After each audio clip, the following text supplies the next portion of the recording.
Assalamualaikum, salam sejahtera buat kita sekalian, Bapak dan Ibu yang saya hormati. Baiklah, di kesempatan kali ini kembali kami ingin menyampaikan sebuah informasi, yaitu terkait poin usulan DPR di RUU ASN agar honorer bisa diangkat langsung jadi PNS tanpa tes. Pemerintah bilang begini. Nah, baik Bapak dan Ibu, untuk lebih lanjut mari sama-sama kita simak informasi dalam video berikut ini.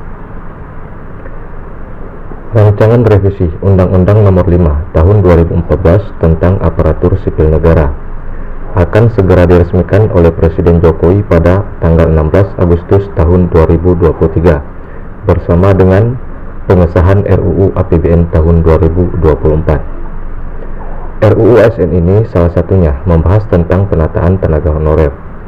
Dalam isiannya tentang penghapusan honorer dan tidak akan ada lagi mulai tanggal 8 November dari data 2,3 juta orang.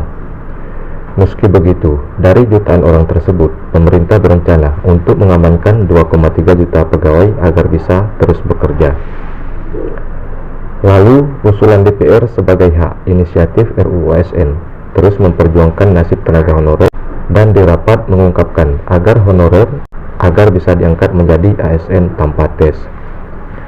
Komitmen DPR itu diungkap sesuai poin 34 rancangan revisi Undang-Undang ASN. Itu berbunyi, di antara pasal 131 dan 132 disiapkan satu pasal, yakni pasal 131A, di mana bunyi pasal 131A di sini terdapat poin yang ke-1, tenaga honorer, pegawai tidak tetap, pegawai tetap non PNS, dan tenaga kontrak yang bekerja terus-menerus dan diangkat berdasarkan surat keputusan yang dikeluarkan sampai dengan tanggal 15 Januari tahun 2014. Wajib diangkat menjadi pegawai negeri sipil secara langsung dengan memperhatikan batasan usia pensiun sebagaimana dimaksud dalam pasal 90. Nah, Bapak dan Ibu, perlu kita garis bawahi di sini bahwa di bunyi pasal 131A terdapat di situ yaitu tenaga honorer akan diangkat menjadi PNS secara langsung tanpa melalui tes. Kemudian poin yang kedua, pengangkatan PNS sebagaimana dimaksud pada ayat 1 didasarkan pada seleksi administrasi berupa verifikasi dan validasi data surat keputusan pengangkatan. Kemudian poin yang selanjutnya, pengangkatan pegawai negeri sipil sebagaimana dimaksud pada ayat 1 dilakukan dengan memprioritaskan mereka yang memiliki masa kerja paling lama dan bekerja pada bidang fungsional, administratif, pelayanan publik, antara lain pada bidang pendidikan, kesehatan, penelitian, dan pertanian. Lalu kemudian kita masuk kepada poin keempat, yaitu pengangkatan pegawai negeri sipil sebagaimana dimaksud pada ayat 1. Dilakukan dengan mempertimbangkan masa kerja, kemudian gaji, lalu ijazah, pendidikan terakhir, dan tunjangan yang diperoleh sebelumnya. Lalu poin yang selanjutnya, tenaga honorer, pegawai tidak tetap, pegawai tetap non-PNS, dan tenaga kontrak diangkat menjadi PNS oleh pemerintah pusat. Meski begitu, pemerintah menolak tenaga honorer dan sebutan lainnya diangkat menjadi PNS secara langsung. Nah, Bapak dan Ibu, kemudian alasan itu tenaga honorer diseleksi kembali dengan apabila diangkat menjadi pegawai negeri sipil dengan dilakukan verifikasi SK pengangkatan dengan memperhatikan batas usia pensiun.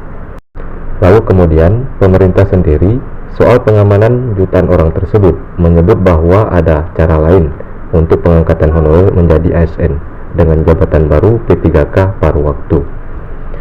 Pak Alex Denny di sini selaku Deputi Bidang SDM Kemenpan RB mengungkapkan dua kepastian honorer yang diantaranya itu diamankan, lalu juga tidak ada pengurangan pendapatan yang diterima non-ASN pada saat ini.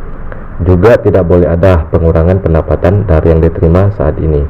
Bahkan, anggota Komisi 2 DPR RI, Pak Gus Pardigaus menambahkan, setelah menjadi P3K part-time dan full-time akan diberi jaminan pensiun dan jaminan hari tua dengan skema definite contribution.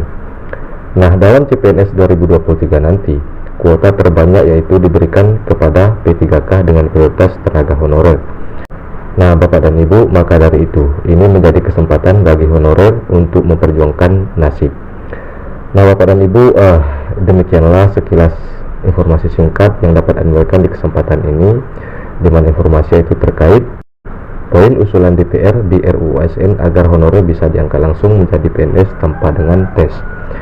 Nah, Bapak dan Ibu, semoga informasi ini tentunya dapat bermanfaat bagi Bapak dan Ibu semua.